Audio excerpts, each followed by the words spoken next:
Le syndrome de l'intestin irritable affecterait 10 à 15% de la population, ce qui en fait le trouble intestinal le plus répandu à travers le monde. Quels sont les symptômes et comment les soulager naturellement? Je vous explique tout dans cette vidéo. D'ailleurs, si vous voulez tout savoir sur les compléments alimentaires, je vous invite à télécharger notre e-book gratuit, le guide pratique des compléments alimentaires. Le lien est dans la description sous la vidéo. Bonjour à tous!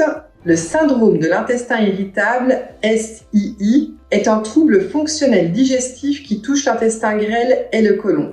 Il se manifeste par des maux de ventre et des spasmes abdominaux chroniques, des troubles du transit, diarrhée comme constipation et des ballonnements. Il s'accompagne parfois de symptômes moins spécifiques comme des maux de tête, une fatigue permanente ou des troubles du sommeil. Bénin, le SII n'en demeure pas moins très invalidant au quotidien. À ce jour, l'origine du SII n'est pas totalement comprise. En revanche, on sait que les personnes touchées présentent des troubles de la motricité intestinale qui perturbent leur transit ainsi qu'une hypersensibilité viscérale qui renforce les ressentis douloureux.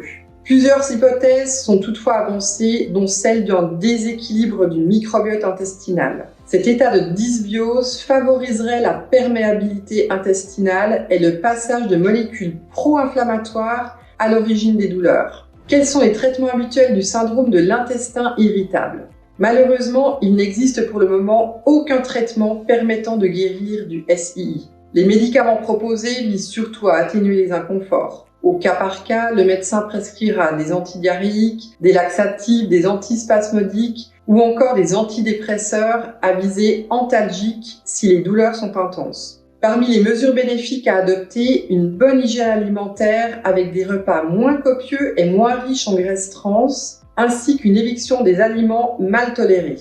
Pour certains, les régimes pauvres en gluten, en produits laitiers et ou en FODMAP donnent également de bons résultats. Enfin, il convient de diminuer au maximum les facteurs de stress et de pratiquer des activités apaisantes telles que le yoga ou la marche. Passons à présent aux compléments alimentaires à privilégier en cas de SII. Tout d'abord, la vitamine D.